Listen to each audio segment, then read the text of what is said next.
Assalamualaikum warahmatullahi wabarakatuh. Perkenalkan, nama saya Enggi Ayu Nabila dengan nomor NIM 201101030022. Saya dari Program Studi Manajemen Pendidikan Islam di UIN Khas Jember. Di sini saya akan menjelaskan tentang materi kepemimpinan pendidikan Islam. Bab konsep dasar kepemimpinan pendidikan Islam. Topik yang akan kita bahas pada kesempatan kali ini adalah ada 3, yaitu yang pertama, 1. Pengertian kepemimpinan menurut Al-Quran dan hadis dan ulama. Yang kedua, ayat Al-Quran dan hadis Nabi terkait kepemimpinan. Yang ketiga, kisah-kisah tentang kepemimpinan dalam Al-Quran dan hadis Nabi. Sebelum kita bahas lebih mendalam, ada baiknya kita tahu terlebih dahulu apa itu kepemimpinan secara umum, dan pemimpin itu adalah orang yang bagaimana. Bisa kita lihat di slide, bahwa orang yang memimpin mempunyai 4 kriteria. Yang pertama, 1, yaitu mengatur. Mengatur itu bisa mengatur secara fisik maupun intelektual. Yang kedua, memberikan bimbingan. Mengapa? Agar orang-orang yang dibimbing oleh pemimpin ini dapat mengembangkan kemampuannya secara positif sesuai arahan. Yang ketiga, pemimpin adalah orang yang dapat mempengaruhi atau menginfluence, baik itu secara tindakan maupun secara berperilaku.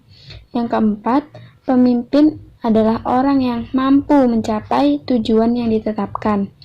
Nah, jadi dapat kita simpulkan bahwa kepemimpinan atau ziyamah atau imamah adalah rangkaian kegiatan penataan berupa kemampuan mempengaruhi perilaku orang lain dalam situasi tertentu agar bersedia bekerja sama untuk mencapai tujuan yang ditetapkan.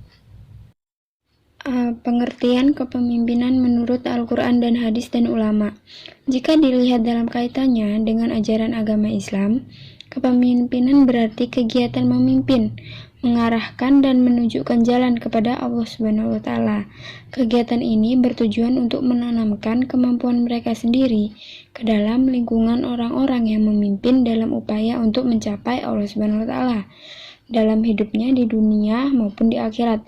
Dalam hal ini Allah berfirman, Alhamdulillahilladzi hadana lihadza wa ma kunna linahtadiya laula an hadanallah.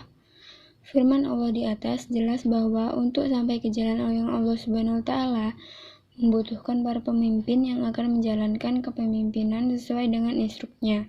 Surat Al-A'raf ayat 43. Pertama, yaitu sumber dalam Al-Quran dan hadis. Hal ini dapat ditemukan dalam surah Al-Baqarah ayat 30. Wa idh qala rabbuka lil malaikati inni ja'il fil ardi khalifah. Artinya, ingatlah ketika Tuhanmu berfirman kepada para malaikat, sesungguhnya aku hendak menjadikan seorang khalifah di muka bumi. Jadi dapat kita simpulkan bahwa dari surat Al-Baqarah ayat 30 ini adalah tentang manusia dan tugasnya sebagai khalifah di bumi, yaitu manusia diciptakan oleh Allah Subhanahu wa Ta'ala pada dasarnya memiliki 2 peran atau fungsi, yaitu sebagai hamba Allah serta khalifah di muka bumi ini. Yang kedua yaitu sumber hadis Nabi SAW sebagaimana dalam riwayat Imam Bukhari nomor 6716. La ta'ata fi maksiatin innamat ta'atu fi ma'ruf. Artinya, tidak boleh taat terhadap kemaksiatan, sesungguhnya ketaatan itu hanya kepada kebajikan. Maksudnya adalah dalam konteks ajaran Islam, kepemimpinan berarti bahwa suatu kegiatan membimbing, memimpin, dan menunjukkan ke jalan Allah Subhanahu wa Ta'ala. Karena itu, Islam selalu membimbing para pengikutnya untuk hidup dan taat terhadap kebajikan. Selanjutnya kita akan membahas tentang poin B, ayat Al-Quran dan hadis Nabi terkait kepemimpinan. Nomor 1, ayat Al-Quran terkait kepemimpinan. Di antara lain, terdapat surah An-Nisa ayat 59 seperti yang tertera di layar, yang berarti dalam surah An-Nisa ini Allah menjadikan ketaatan kepada pemimpin pada urutan ketiga setelah ketaatan pada Allah dan Rasul-Nya. Namun, untuk pemimpin di sini tidaklah datang dengan lafaz ta'atilah, karena ketaatan kepada pemimpin merupakan ikutan dari ketaatan kepada Allah dan Rasul-Nya. Oleh karena itu, apabila seorang pemimpin memerintahkan untuk berbuat maksiat kepada Allah, maka tidak ada lagi kewajiban dengar dan taat. Pemimpin mempunyai kedudukan yang tinggi dalam agama Islam.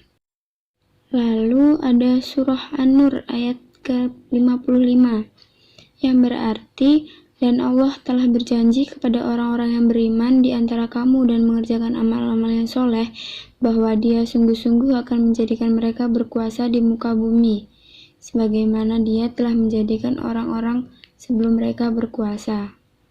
Selanjutnya juga ada surah Sad ayat 26 dan surah An-Nahl ayat 89, serta ada beberapa surat yang lain lagi terkait tentang kepemimpinan.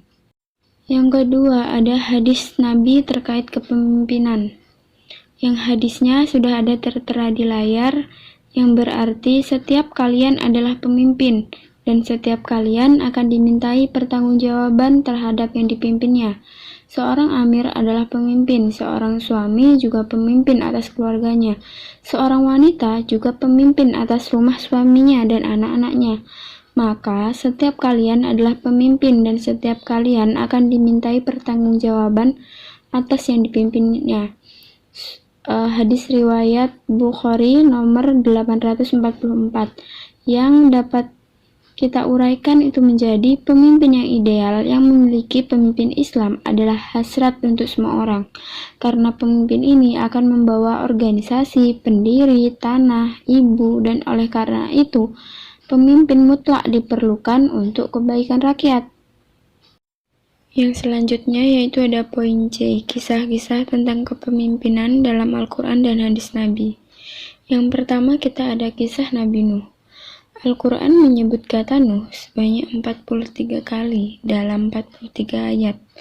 Di antara poin penting terkait pendidikan Nabi Nuh adalah yang pertama, Nabi Nuh aktif berdoa kepada Allah SWT terkait umatnya, baik dalam konteks memohon keselamatan bagi umat yang taat, maupun memohon kebinasaan bagi umat yang kafir. Poin B, kegigihan dalam memimpin, dengan kata lain, sabar dan aktif. Indikatornya adalah berdakwah secara verbal, beradu argumen, hingga aktual yang fungsional bagi umat. Poin C, Nabi Nuh tabah dalam memimpin, dengan kata lain, sabar dan pasif. Indikatornya adalah durasi dakwah yang hampir mencapai 950 tahun, penentangan oleh keluarga terdekat yaitu istri dan anak kandungnya, serta penentangan oleh kaumnya. Yang kedua ada kisah Nabi Ibrahim. Al-Quran menyebut kata Ibrahim sebanyak 69 kali dalam 63 ayat. Poin penting kepemimpinan pendidikan Nabi Ibrahim adalah A. Mengedepankan pendekatan rasional. Indikatornya ini adalah biasanya membiasakan diri bersikap kritis rasional dan mengajukan argumentasi yang rasional. Yang B. Ada totalitas dalam memimpin. Indikatornya adalah memenuhi janji-janjinya melebihi standar normal dan melaksanakan perintah Allah SWT secara total, kendati harus mengorbankan kepentingan pribadi dan keluarganya. Yang poin C ada Nabi Ibrahim sangat demokratif dalam memimpin. Indikatornya adalah bermusyawarah dengan keluarga terdekat terkait problem yang sedang dihadapi dan mendoakan seluruh umatnya, baik yang berstatus taat maupun maksiat. Yang ketiga ada kisah Nabi Yusuf. Al-Quran menyebut kata Yusuf sebanyak 27 kali dalam 26 ayat. Poin penting kepemimpinan Nabi Yusuf meliputi yang pertama, Nabi Yusuf sangat amanah atau dapat dipercaya dalam mengemban tanggung jawab dan wewenang sebagai pemimpin. Yang B. Cerdas dan cermat dalam menjalankan roda kepemimpinan. Yang C. Kasih sayang Nabi Yusuf dan pemaaf kepada orang lain meskipun pernah menyakiti hati maupun fisiknya. Lalu yang keempat ada kisah Nabi Muhammad SAW. Al-Quran menyebut kata Muhammad sebanyak 4 kali dalam 4 ayat. Al-Quran menegaskan bahwa Nabi Muhammad SAW adalah teladan dalam seluruh aspek kehidupan, termasuk dalam hal kepemimpinan. Sesungguhnya telah ada pada diri Rasulullah itu suri teladan yang baik bagimu, bagi orang yang mengharap rahmat Allah dan kedatangan hari kiamat, dan dia banyak menyebut Allah. Quran Surah Al-Ahzab ayat 21. Namun di luar itu, Nabi Muhammad disebut oleh Al-Quran dengan redaksi Al-Rasul, Al-Nabi, Al-Mudatsir, Al-Muzammil, serta redaksi yang menggunakan kata ganti seperti aku, kamu, dan dia. Mengingat Nabi Muhammad adalah suri tauladan bagi seluruh umat muslim, maka sudah pasti banyak poin kepemimpinan yang melekat pada diri Nabi Muhammad. Utamanya 4 sidik kenabian, yaitu sidik, amanah, tablik, dan fatonah. Selanjutnya, daftar pustaka. Ini adalah berisi referensi-referensi yang saya gunakan untuk membuat PowerPoint konsep dasar kepemimpinan dalam Islam. Terima kasih yang sebanyak-banyaknya sudah mendengar dan menyaksikan PowerPoint yang saya buat yang berjudul Konsep Dasar Kepemimpinan dalam Islam. Apabila ada salah kata, mohon dimaafkan. Wassalamualaikum warahmatullahi wabarakatuh.